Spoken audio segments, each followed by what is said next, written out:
ആനന്ദേ, നീ പറഞ്ഞതുപോലെ ഇവിടെ എന്റെ പെണ്ണ് തന്നെയാടാ. അതെ ടോണി, കഴിഞ്ഞ പ്രാവശ്യത്തെ കവർ പേജ് നിന്റെ ഫോട്ടോ കയറിയതിനു ശേഷം നീ ആളാകെ മാറിപ്പോയിട്ടുണ്ട്. ഇടയ്ക്കൊരു മാറ്റം ആരാ ആഗ്രഹിക്കാത്ത? ഒരു മാറ്റം അനു ആഗ്രഹിക്കുന്നില്ല.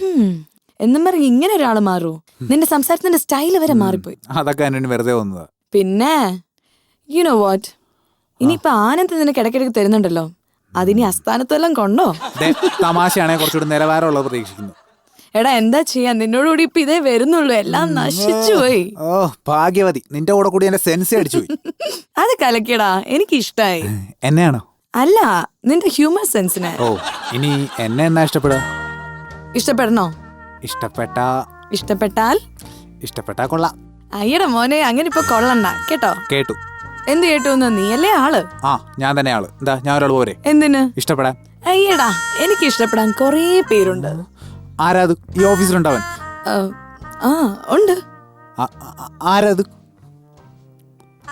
ആരാന്നാ ചോദിച്ചത്? റീന മാമിന്റെ ബ്രദർ. എന്നടാ വിശ്വാസായില്ലേ? ചെല്ലടാ, ചെന്ന് ചോദിക്കുന്നില്ലേ? കൊള്ളാം. ആ മുതുക്കനോ? ബയോട്ടിയെ വിളിക്കേണ്ടി വരുമോ? കർത്താവേ, അയാളെ കാത്തോളണേ. ഇനിയൊരിക്കലും ഞാൻ എൻ്റെ പാറുവിനെ ശല്യപ്പെടുത്തില്ല ടോണി. എനിക്കെല്ലാം മനസ്സിലായി. എന്നെങ്കിലും ഒക്കെ സ്വയം ഇഷ്ടം തോന്നി വരട്ടെ, അന്ന് നോക്കാം. ഓ, ഒരിക്കലും നടക്കാത്ത കാര്യമാണെങ്കിലും കേൾക്കാൻ നല്ല രസമുണ്ട്. അതുപോട്ടെ, നിന്റെ തലക്കിപ്പോൾ എങ്ങനെയുണ്ട്? ഓ, അതിടയ്ക്ക് വണ്ടു പോകുന്നവർക്ക് തോന്നും, അത് ഞാൻ കാര്യമാക്കാറില്ല. പിന്നെ നീ എന്താ അത്യാവശ്യമായിട്ട് കാണണമെന്ന് പറഞ്ഞത്? നീ ഇങ്ങനെ പ്രണയം തകർന്ന് കുഴഞ്ഞ ചക്ക പോലിരിക്കുമ്പോൾ ചോദിക്കുന്നത് ശരിയാണെന്ന് എനിക്കറിയില്ല, എങ്കിലും ചോദിക്കാം. എനിക്ക് നിന്റെ ഒരു ഹെൽപ്പ് വേണം. ആ, നീ എൻ്റെ കാര്യമൊന്നും നോക്കണ്ട. എന്താ ചോദിക്ക്. എൻ്റെ ഓഫീസിലൊരു കുട്ടിയുണ്ട്, അനു.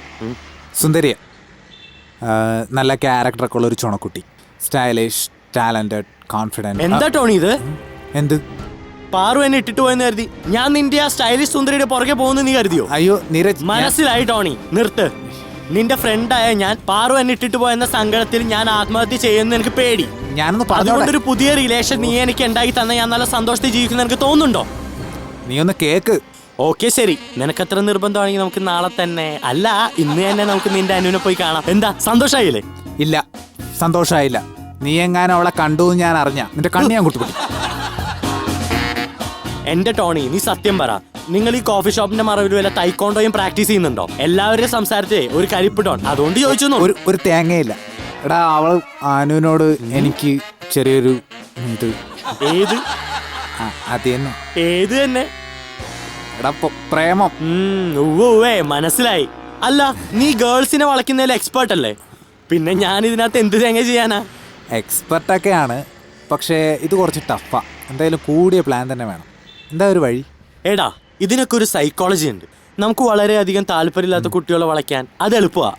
അതിന്റെ പെർഫോമൻസ് ഗ്രാഫ് നേരെ മുകളിലോട്ടാ. നേരെ മറിച്ചോ, നമ്മൾ ആത്മാർത്ഥമായിട്ട് സ്നേഹിക്കുന്ന പെൺകുട്ടിയുടെ മുന്നിൽ ചെന്നാൽ നമുക്ക് പറ്റില്ല. ആ സമയത്ത് കൗണ്ടർ ഡയലോഗും കിട്ടില്ല, പിന്നെ നമ്മുടെ കോൺവെർസേഷനിൽ ഒരു സാറ്റിസ്ഫാക്ഷനും കിട്ടില്ല. അറിയാ, സമ്മതിച്ചിരിക്കുന്നു. നീ പറഞ്ഞത് ശരിയാ. ഇങ്ങനെയുള്ള സാഹചര്യങ്ങളിൽ നമ്മളെ ഹെൽപ്പ് ചെയ്യാൻ മറ്റുള്ളവർക്ക് പറ്റും. എൻ്റെ കാര്യത്തിൽ നീയാണാ മറ്റൊരാൾ. പറ, നീ എന്നെ ഹെൽപ്പ് ചെയ്യില്ലേ? അതൊക്കെ ശരിയാക്കാം, പക്ഷേ പാറുവിന്റെ കാര്യം പതുക്കെയാണെങ്കിൽ നീ എനിക്കൊന്ന് സെറ്റാക്കി തന്നെ. നീ ഒന്ന് ക്ഷമിക്ക്. ആദ്യം നിന്റെ തലയൊക്കെ ഒന്ന് ശരിയാവട്ടെ, ഞാൻ റെഡിയാക്കി തരാം. അപ്പൊ അത് കഴിഞ്ഞു, ഇനി ഇത് പറ. വാടാ. എങ്ങോട്ട്? ടോണി, നിനക്കൊരു ക്ലാസിന്റെ കുറവുണ്ട്.